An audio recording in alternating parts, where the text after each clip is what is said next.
Oh meu Deus, Brian.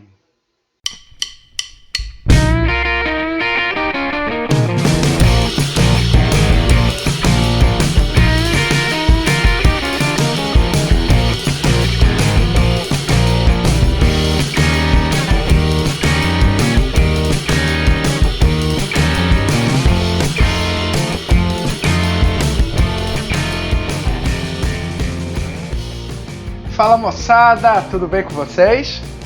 Comigo tá tudo ótimo, Ricardinho Bio aqui na área. Hoje a gente vai dar seguimento ao nosso grande tema de histologia humana. A gente vai para o nosso segundo vídeo. O primeiro a gente falou de tecido epitelial e agora a gente vai para um vídeo com uma magnitude um pouquinho maior, né? A gente sabe que existem vários subtecidos assim bem conhecidos de vocês. Tecido ósseo, cartilaginoso, sanguíneo, adiposo. Fora o tecido conjuntivo próprio que ele está presente em grande quantidade, revestindo uma série de estruturas presentes no nosso corpo, dando auxílio importante. De qualquer forma, eu vou pedir para vocês curtir o vídeo, seguir o canal, compartilhar com os amigos. Mete o dedo no like, galera, que a gente vai começar. A aula de hoje é de tecido conjuntivo, propriamente dito. Vamos lá! Então, galera, a gente sabe que o tecido conjuntivo ele se caracteriza por uma diversidade funcional bastante elevada, tá? Mas, entre outras funções, destaca-se muito a função de preenchimento. Ele é um tecido que, acima de tudo, ele vai preencher os espaços entre os outros tecidos. É muito comum a gente ver um tipo de tecido conjuntivo que está entre os órgãos do nosso corpo, alguns tecidos específicos, preenchendo aquele espaço. Então, a função de preenchimento, ela realmente se destaca nesse tecido, até porque, gente, nele eu tenho um espaçamento intercelular muito maior. Então, esse tecido consegue ter um volume maior do que os outros tecidos, porque as células estão bem espaçadas umas das outras. Além disso, pessoal, ele é um tecido que se destaca pela sustentação e proteção. Como grande parte do tecido conjuntivo ele reveste alguns órgãos, vocês lembram comigo que tudo que reveste também faz o quê? Protege. E existem alguns tecidos que têm algumas fibras mais rígidas e que conseguem fornecer uma função de sustentação.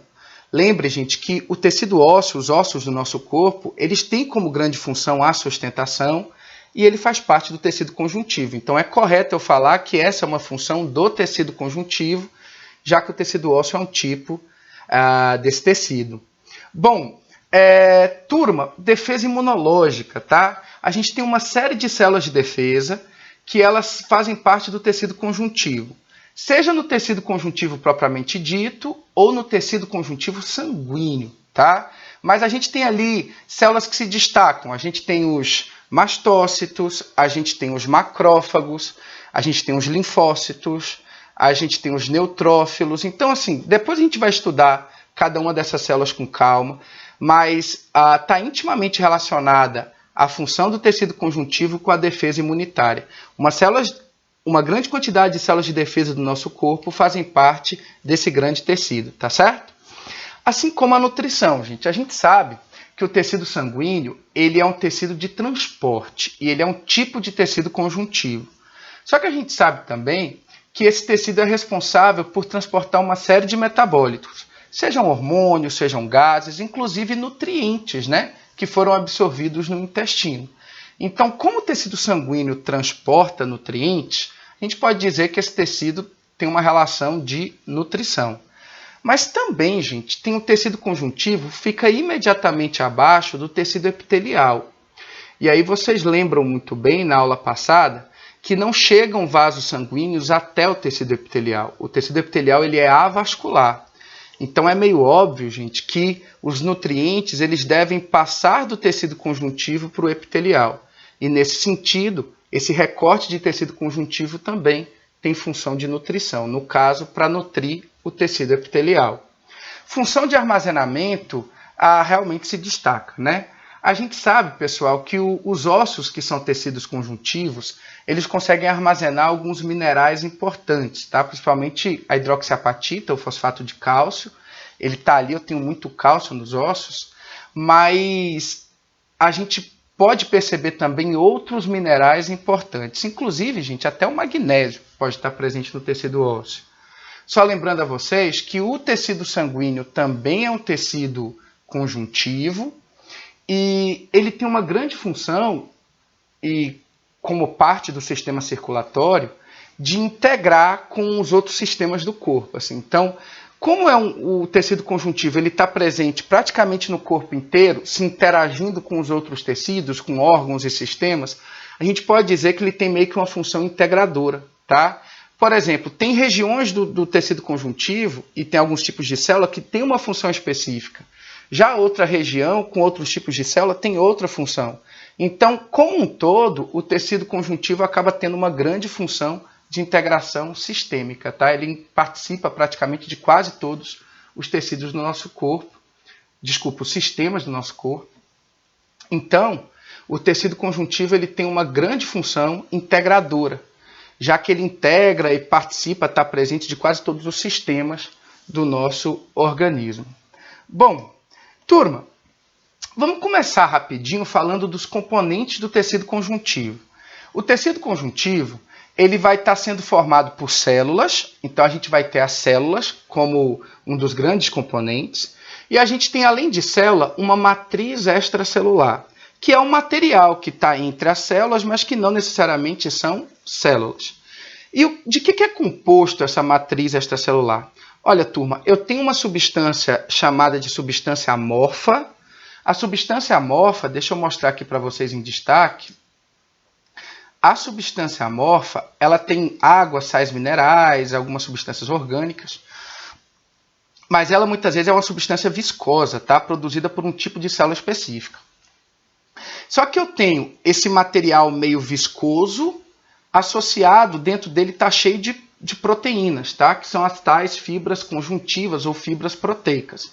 Então, na aula de tecido conjuntivo, o termo fibras, a gente vai estar falando necessariamente das proteínas, tá? E eu tenho 3 tipos de proteínas que podem estar presentes nessa matriz extracelular, associada à substância amorfa. O colágeno talvez seja a proteína mais abundante do nosso corpo. Praticamente 30% das nossas proteínas são desse tipo. É uma proteína um pouquinho mais rígida, tem função de revestimento, de proteção. Vocês conhecem o colágeno, né? Existe uma outra fibra que é formada por uma proteína chamada de elastina.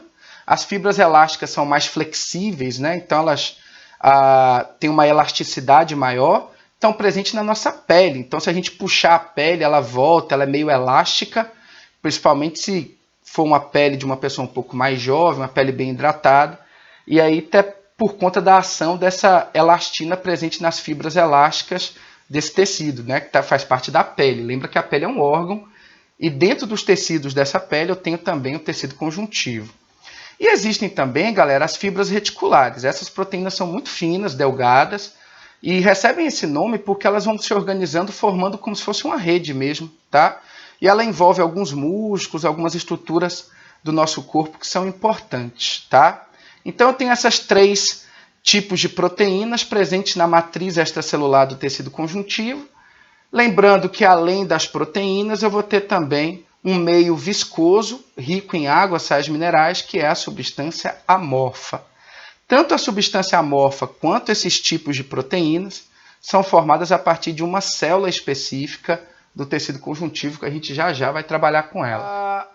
Agora chegou a hora da gente falar da parte viva do tecido, né? Da gente falar um pouquinho das células. A gente tem algumas células que se destacam. Os fibroblastos são as células mais abundantes. Daqui a pouco eu vou falar um pouquinho dele, mas o fibroblasto realmente é uma célula muito importante, principalmente para preenchimento de espaço, cicatrização. Talvez seja uma das principais células do tecido conjuntivo.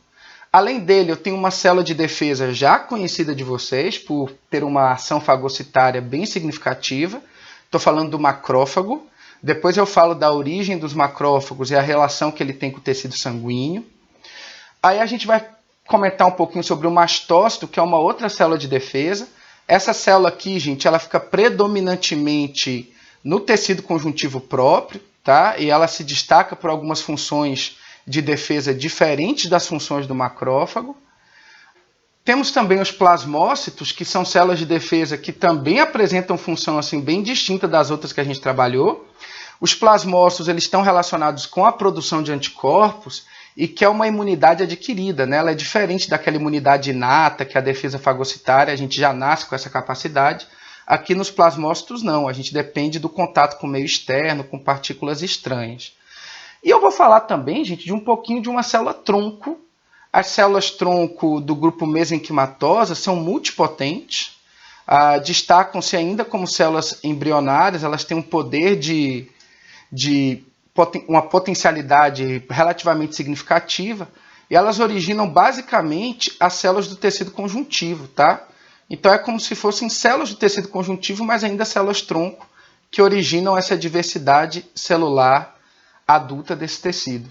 Célula mesenquimatosa é muito importante. Bom, são essas células que a gente vai trabalhar. Aqui a anatomia, né, o desenhozinho de algumas dessas células. Ó. A célula, o adipócito, gente, é uma célula tão especial que o núcleo dela é deslocado para a periferia, porque a maior parte do volume citoplasmático está com acúmulo de gordura, né? E a gente sabe que os lipídios é a nossa segunda estratégia de obtenção de energia e é o principal reservador que a gente tem, são os lipídios. A gente guarda aqui nessas gotículas na forma de triglicerídeos. Bom, os mastócitos aqui, como são células que vão secretar algumas substâncias especiais, vocês vão ver comigo, elas são células que têm o retículo endoplasmático rugoso e o complexo de Golgi bem desenvolvido, tá? E o plasmócito tem esse núcleo com forma de roda de carroça. É curioso, mas é assim mesmo que a gente estuda nas aulas de histologia, esse núcleo em forma de carroça. Bom, vamos seguir? Ó, galera, eu vou falar da principal célula do tecido conjuntivo. Lembrando que a gente está, galera, agora no tecido conjuntivo próprio, tá? Porque assim, a gente vai dividir em dois grupos esses tecidos conjuntivos. O tecido conjuntivo próprio, ou propriamente dito, e depois a gente vai colocar os outros subtecidos em tecidos conjuntivos especiais. Aí são aqueles que vocês conhecem. Adiposo, cartilaginoso, ósseo, sanguíneo.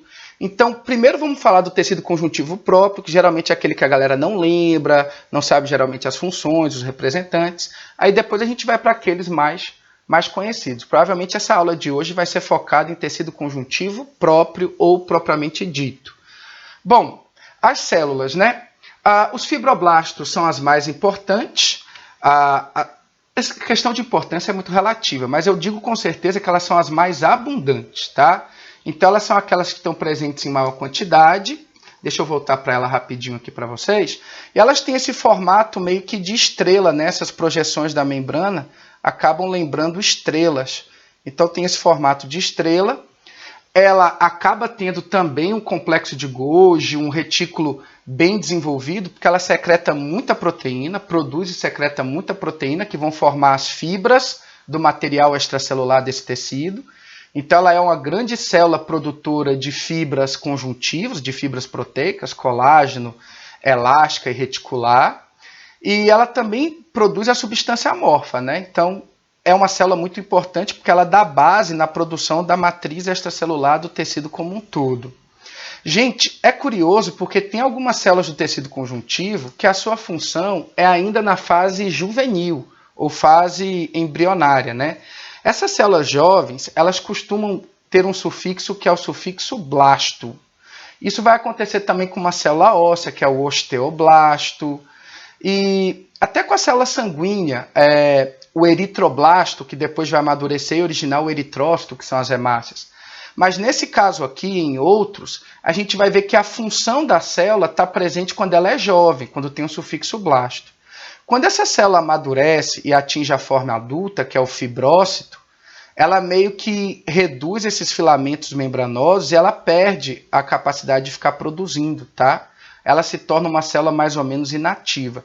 Então, a grande função da principal célula do tecido conjuntivo próprio, que é a produção de fibras, ela se dá muito na fase juvenil, na fase que eu chamo de fibroblasto.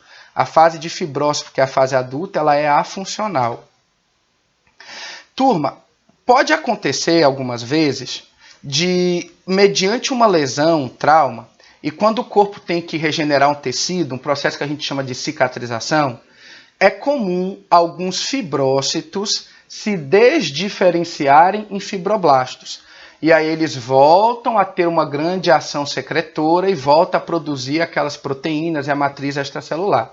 Então, em alguns casos, num período de cicatrização, os fibrócitos que estavam inativados, né, então estavam sem função, afuncionais, eles podem se desdiferenciar, originar fibroblastos e passar a ter uma função para a regeneração daquele tecido. Então, se existe uma célula do tecido conjuntivo próprio caracterizada com a cicatrização, são os fibroblastos. Minha galera, bora falar agora dos macrófagos. Vocês já conhecem os macrófagos de diferentes temas da biologia. Assim. Quando vocês estudam membrana na aula de citologia, vocês estudam transporte em bloco, fagocitose, pinocitose, vocês estudam macrófago, que é um grande exemplo de célula fagocitária.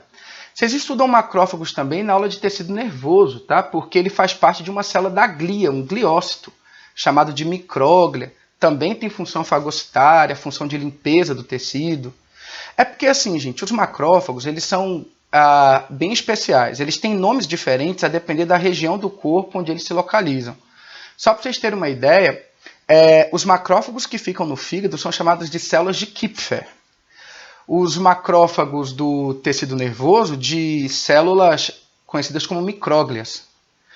E por aí vai. E às vezes tem alguns também com algumas funções diferentes. Tem um que é chamado de célula dendrítica, tá? Porque ele tem função de apresentar antígenos. Então ele tem um volume celular significativo, tem umas dobrinhas na membrana e aí os antígenos ficam ali grudadinhos e ele apresenta os antígenos para outras células puderem produzir anticorpos e tal. Então ele tem uma função interessante. Não só função fagocitária, mas função de incorporação e apresentação de antígenos em outra estratégia de defesa. Como eu disse a vocês, então, devido a essa função de procura, de vigilância, ela é uma célula de defesa muito importante. E só lembrando que ele também pode fagocitar células mortas, tecidos mais velhos, então também é uma função dele importante. Ele é oriundo, gente, de uma célula sanguínea chamada de monócito. Então, o monócito e o macrófago, eles são as mesmas células, só que num período de vida diferente. O monócito é como se fosse uma fase mais juvenil, que essa célula ainda não se especializou tanto. E ela está circulando na corrente sanguínea nessa fase. Então, o que acontece? Ela atravessa a parede do vaso, chega no tecido conjuntivo propriamente dito, e aí ela acaba amadurecendo, originando o macrófago. Esse amadurecimento se dá a partir de uma ativação gênica seletiva, e ele passa a apresentar algumas funções, principalmente fica mais filamentoso, tá? Com essas membranas mais dobradas e tal, favorecendo a ação fagocitária e de apresentação antigênica. Beleza, galera. Além dos macrófagos, só um adendo, pessoal. Vocês já devem ter ouvido falar de macrófagos também quando estavam estudando anemia falciforme. Aquelas hemácias deformadas, né, as falcizadas do indivíduo falcêmico, elas podem ser fagocitadas pelos macrófagos e isso gera uma série de complicações. O nome anemia vem muito pela queda do número de hemácias por conta da ação fagocitária, que vai meio que tentando limpar o corpo dessas células bem diferentonas, né, anormais. Pessoal, uma outra célula de defesa também importante é o mastócito. Eu queria que vocês ficassem com calma. Assim. Eu sei que os nomes são confusos e tal, vocês podem confundir, mas, turma, a biologia tem também... a gente tem assuntos que são bem intuitivos, bem tranquilos dentro da biologia. Genética é um deles, apesar de que cada vez mais os vestibulares atuais têm cobrado em genética questões mais de teoria, de raciocínio, menos questões de cálculo. Mas realmente tem uns temas dentro da biologia que a gente precisa daquela habilidade da memorização, né? Então, a gente não pode estudar biologia só memorizando estruturas, isso não vai dar certo, mas também a gente não pode deixar essa capacidade de memorização de lado. O importante é você criar relações para você conseguir armazenar essas informações. Gente, o mastócito ela é uma grande célula secretora, uma célula de defesa também, e ela secreta o quê? Bom, antes de falar o que ela secreta, só porque ela tem função secretora, a gente sabe então que retículo e complexo de Golgi tem que ser bem desenvolvido, né? Principalmente o complexo, que é uma organela de secreção. Agora, vai secretar a heparina. A heparina é um potente anticoagulante, então essa célula tem um papel no impedimento de coagulação em alguns momentos indesejados. Só lembrando a vocês que, assim, a gente acha que às vezes o importante é sempre coagular. E aí fala assim, ah, professor, mas se eu tiver um anticoagulante eu vou ter uma hemorragia. Olha, gente, muitas vezes o nosso corpo vai proteger o nosso organismo de maiores problemas, impedindo uma coagulação. Então, às vezes, não coagular também é bom. Então, eu vou até ajustar o que eu estava comentando com vocês, que o mastócito, ao liberar heparina, isso está dentro da fisiologia mais abrangente, ele acaba realizando uma função importante naquele momento, que é evitar que o sangue coagule, porque ali provavelmente era um momento inoportuno para coagulação. Além da heparina, que é um potente anticoagulante, o mastócito ele também libera histamina. A histamina tem uma relação direta com a alergia, com o sistema imunológico. A gente costuma dizer que os indivíduos que são alérgicos a algo, eles geralmente têm uma sensibilidade muito elevada do sistema imunológico. E a histamina, muitas vezes, ela é a grande responsável por essa alergia.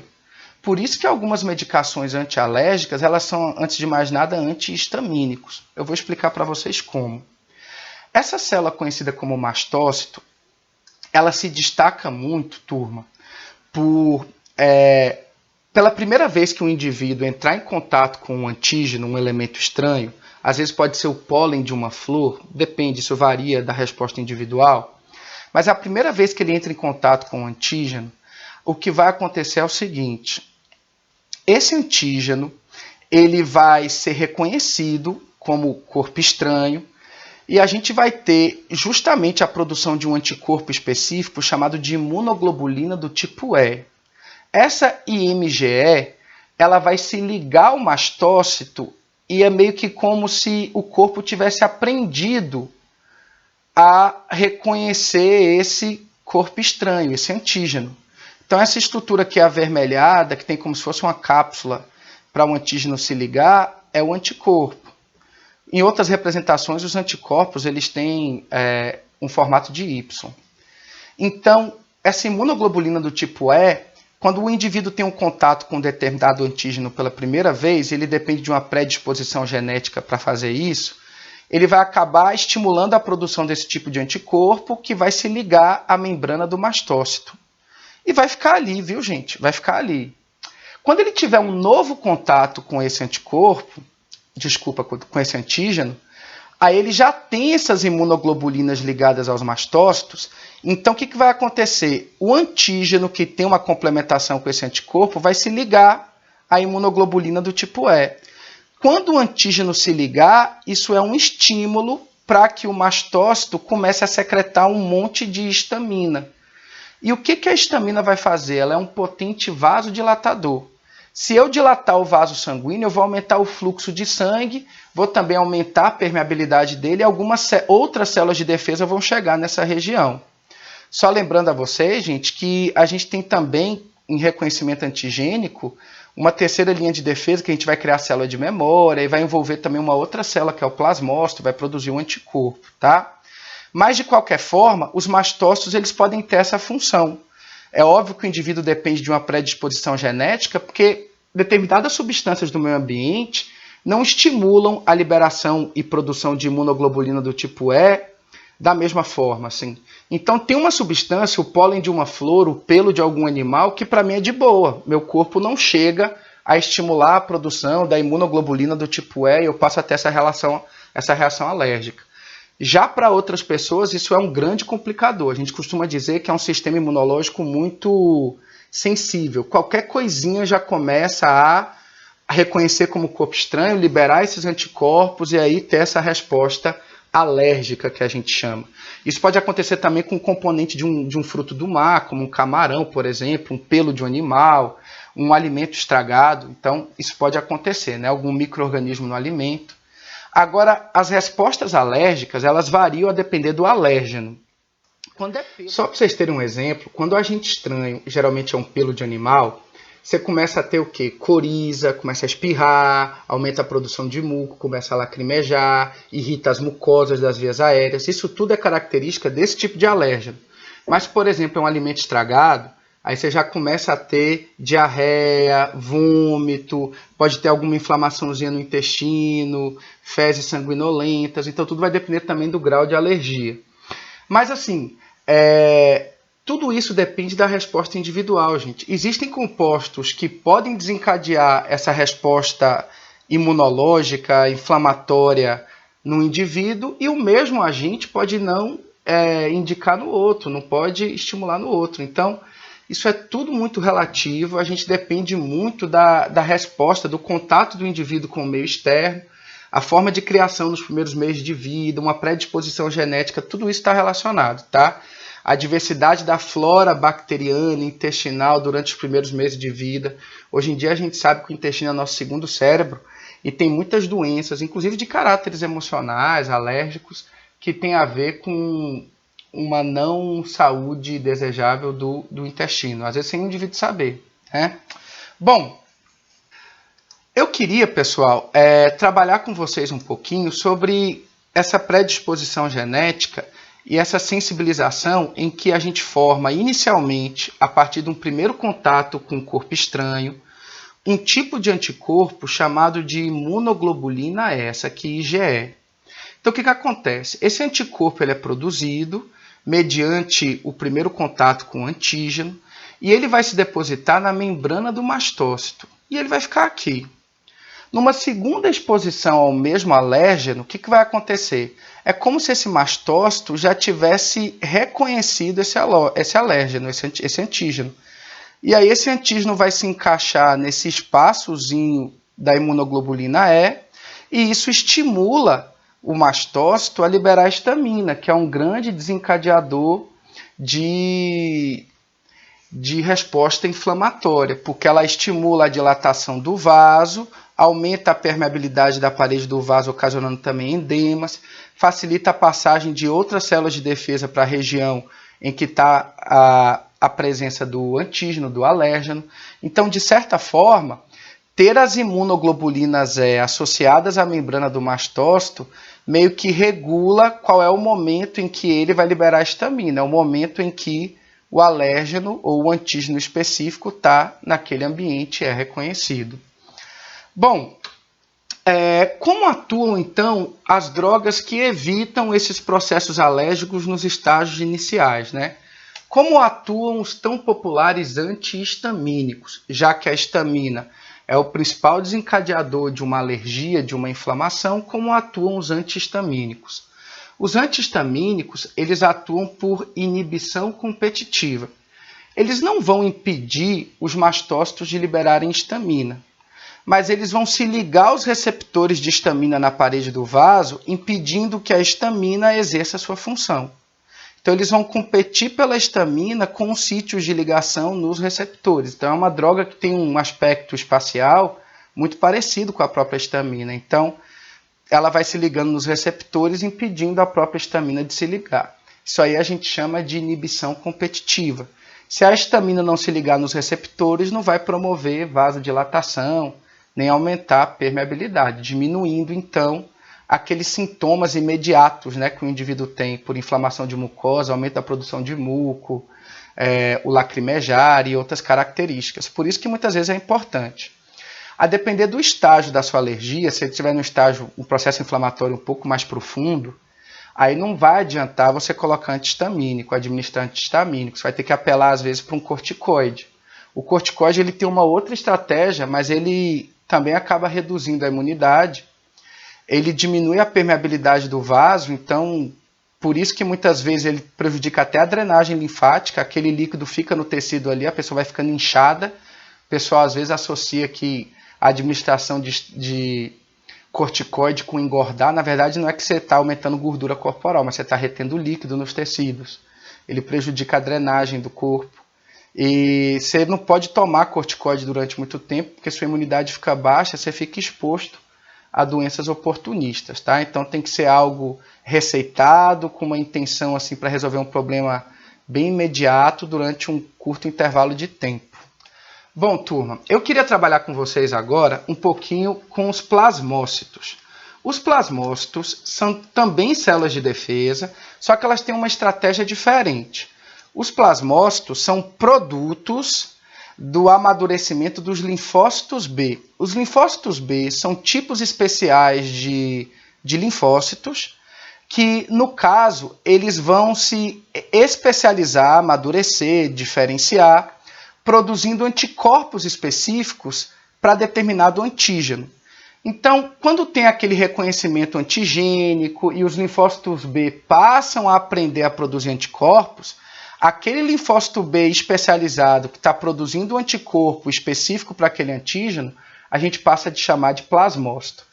Então, o plasmócito nada mais é do que um linfócito B já especializado na produção de um anticorpo específico.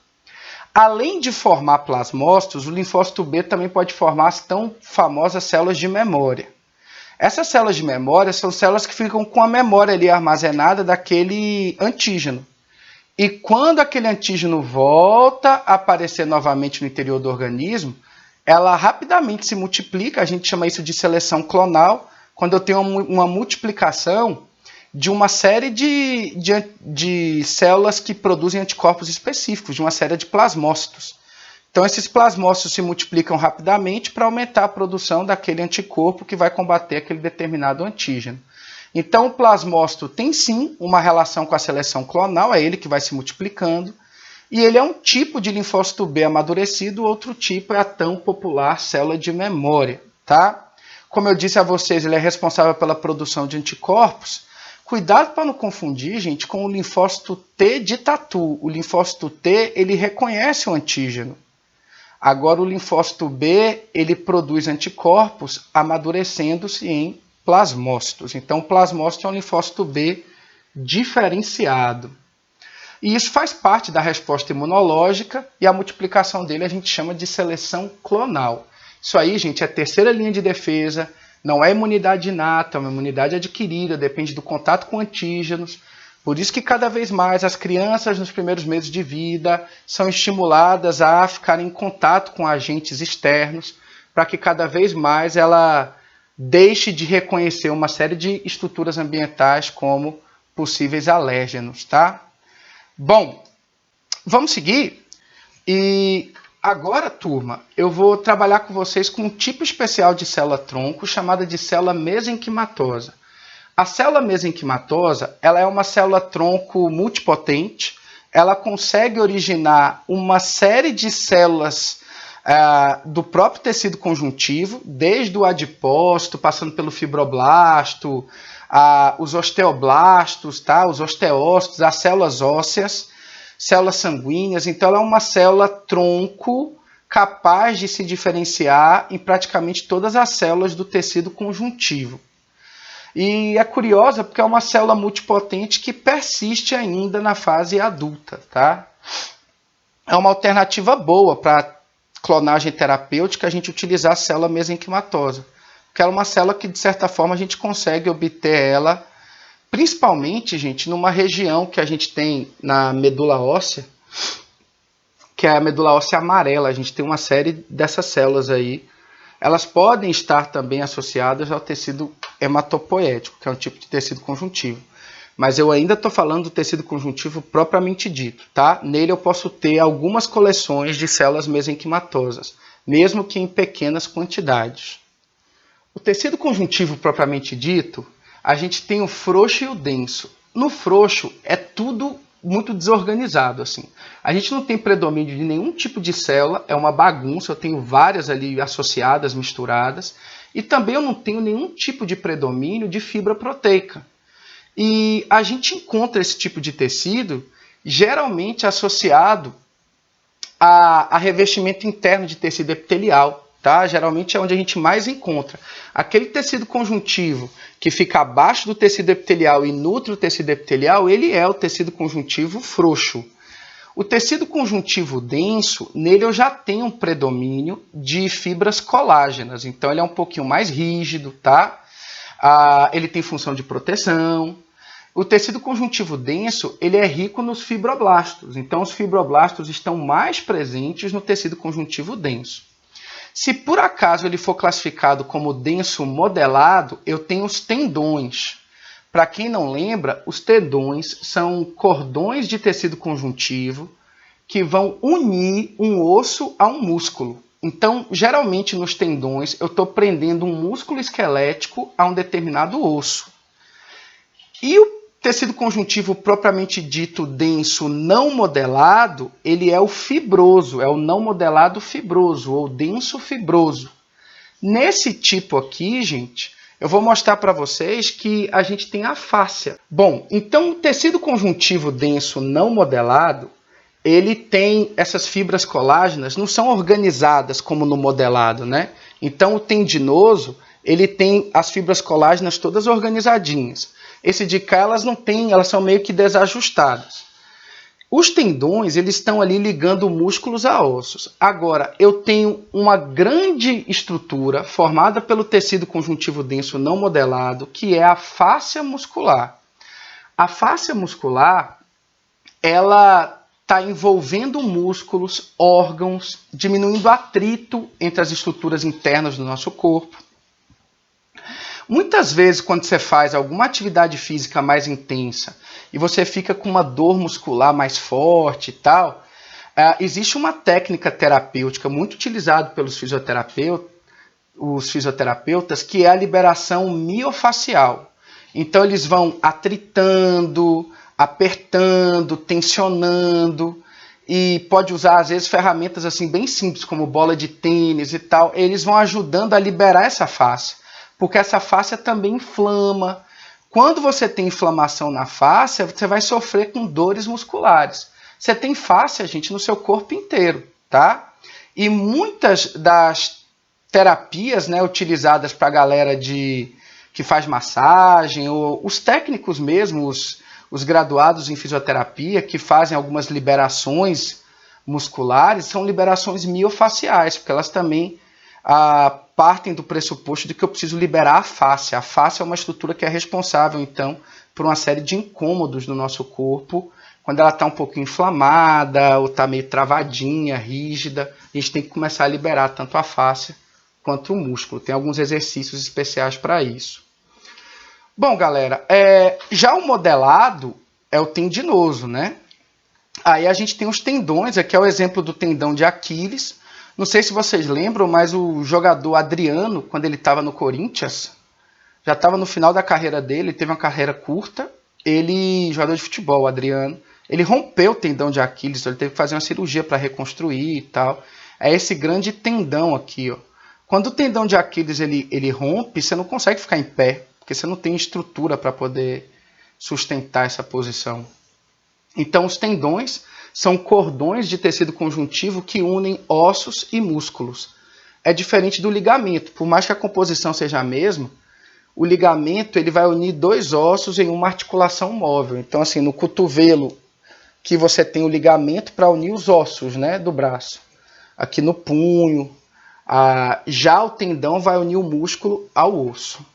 Às vezes, quando o indivíduo rompe um ligamento, do joelho, por exemplo, o cruzado anterior, o LCA, é comum alguns médicos tirarem uma parte de um tendão, às vezes da região posterior da coxa, e utilizar aquele tendão, dobrar no meio e utilizar como um novo ligamento para poder unir aqueles ossos. Então isso é comum de acontecer. Pois é, pessoal, a gente vai parar por aqui e já estou deixando meio que um spoiler para vocês do que a gente vai trabalhar no próximo vídeo de tecido conjuntivo. Aí no próximo vídeo a gente vai trabalhar com tecido adiposo, cartilaginoso, ósseo e hematopoético, tá certo? Então essa é mais ou menos a sequência que a gente vai trabalhar no próximo vídeo. Eu queria agradecer vocês demais pela presença e pedir para vocês nos ajudarem a compartilhar esse vídeo com seus familiares, com seus amigos. Estou aqui, pequenininho, mas tentando crescer devagarinho, tá certo? Minha galera, um beijo a todos.